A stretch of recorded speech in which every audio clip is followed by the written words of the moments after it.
আসসালামু আলাইকুম ওয়া রাহমাতুল্লাহি ওয়া বারাকাতুহু। আলহামদুলিল্লাহি রাব্বিল আলামিন ওয়াসসালাতু ওয়াসসালামু আলা আশরাফিল আমবিয়াই ওয়াল মুরসালিন নবিয়িনা ওয়া ইমামিনা ওয়া কুদওয়াতিনা মুহাম্মদ ইবনে আবদুল্লাহ ওয়া আলা আলিহি ওয়া আসহাবিহি আজমাইন, আম্মা বা'দ। সম্মানিত মুসলিম ভাই ও বোনেরা, অতীব গুরুত্বপূর্ণ সুন্দর একটি দোয়া যেটা নামাজের শেষ বৈঠকে পঠিতব্য। এই দোয়াটির ফজিলত, গুরুত্ব, মর্যাদা অনেক। এখন আমি চাই আমার ইমান শরীক ভাই ও বোনেরা যারা নিয়মিত নামাজ পড়েন তারাও নামাজের শেষ বৈঠকে আত্তাহিয়াতু লিল্লাহি ওয়াস সালাওয়াতু ওয়াত তাইয়্যিবাত এইটা পড়ার পর এরপরে আল্লাহুম্মা সাল্লি আলা মুহাম্মদ ওয়া আলা আলি মুহাম্মদ শেষ পর্যন্ত আল্লাহুম্মা বারিক আলা মুহাম্মদ ওয়া আলা আলি মুহাম্মদ কামা বারাকতা আলা ইব্রাহিম ওয়া আলা আলি ইব্রাহিম ইন্নাকা হামিদুম মাজিদ, এই দুরূদ শরীফের পরে এবং সালাম ফিরানোর পূর্বে এই গুরুত্বপূর্ণ দোয়াটি পড়া মুস্তাহাব এবং তার ফজিলত এখনোই আমি আপনাদেরকে পড়ে শোনাচ্ছি। এই দোয়াকে বলা হয়েছে এটা ইসমে আজম, এবং এই ইসমে আজমের ওসিলায় যে ব্যক্তি দোয়া করে তার দোয়া কবুল হয়। যে জিনিস প্রার্থনা করে তার প্রার্থিত বস্তু আল্লাহ তাআলা তাকে দান করেন। আসুন এই দোয়াটি আমরা জেনে নেই এবং নামাজের শেষে আল্লাহুম্মা ইন্নী যালামতু নাফসি যুলমান কাসীরা এই দোয়ার পূর্বে এই দোয়াটি আমরা পড়ব ইনশাআল্লাহ, অথবা এরপরেও পড়া যায়। তো শেষ বৈঠকে এই দোয়াটা পড়া মুস্তাহাব এবং তার ফজিলত মর্যাদা সহ আপনাদের সামনে এই হাদিসটা বলতে চাই। এই যে দেখেন আপনাদের সামনে মাসনাদুল ইমাম আহমদ 14তম খণ্ড, 14তম খণ্ড, হাদিস নম্বর হইল 18,876।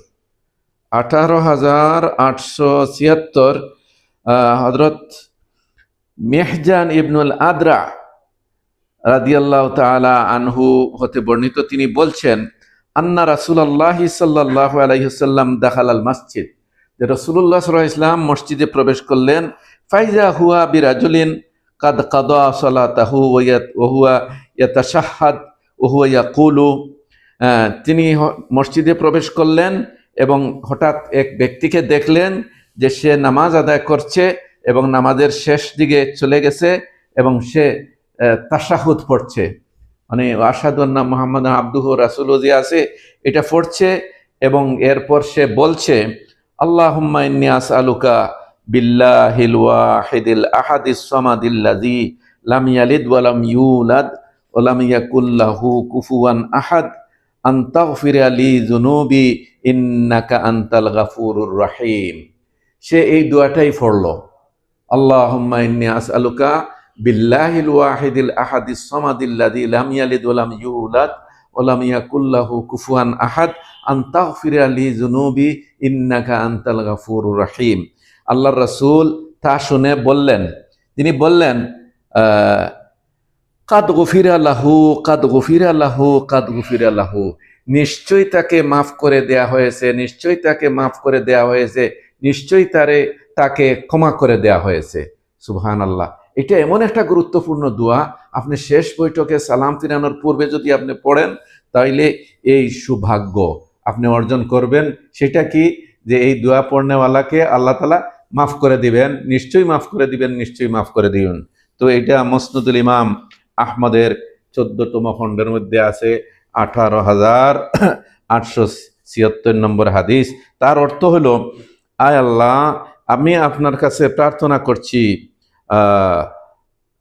সেই আল্লাহর নামের ওসিলায় যিনি এক ও একক, তার কোনো শরিক নাই, তিনি অমুখাপেক্ষী, সবাই তার মুখাপেক্ষী, তিনি জন্ম নেননি, তাকে কেউ জন্ম দেয়নি এবং তার সমকক্ষ সমপর্যায়ের কেউ নেই। আমি এর ওসিলা দিয়েই বলতেছি, হে আল্লাহ, আপনি আমার সমূহ গুনাহকে মাফ করে দেন, নিশ্চয়ই আপনি অত্যন্ত ক্ষমাশীল এবং অত্যন্ত দয়াবান। সুবহানাল্লাহ, দয়াশীল। এই কথাটাই আপনি বলবেন। তো বললে কি হবে? আল্লাহ নবী সংবাদ দিচ্ছেন এই দোয়া পাঠকারীর গুনাহ মাফ করে দেয়া হয়, গুনাহ মাফ করে দেয়া হয়, গুনাহ মাফ করে দেয়া হয়। আসুন এই দোয়াটি আমরা শিখে নেই। আমাদের অনেকেই আমরা জানি, আমরা পড়ি, আবার অনেকে জানিও না।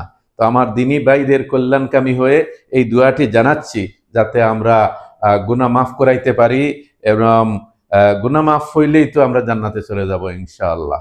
ইনশাআল্লাহ গুনাহ মাফ তো আর জাহান্নামে যাব না, জান্নাতে যাব। আসুন এই দোয়াটি আমরা শিখে নেই, পড়ে নেই। আল্লাহ তাআলা আমাদের সবাইকে এই মাসনুন দোয়াটি শিকার এবং এর উপর আমল করার তৌফিক দান করুন। আসসালামু আলাইকুম ওয়া রাহমাতুল্লাহি ওয়া বারাকাতুহু ওয়া মাগফিরাতুহু।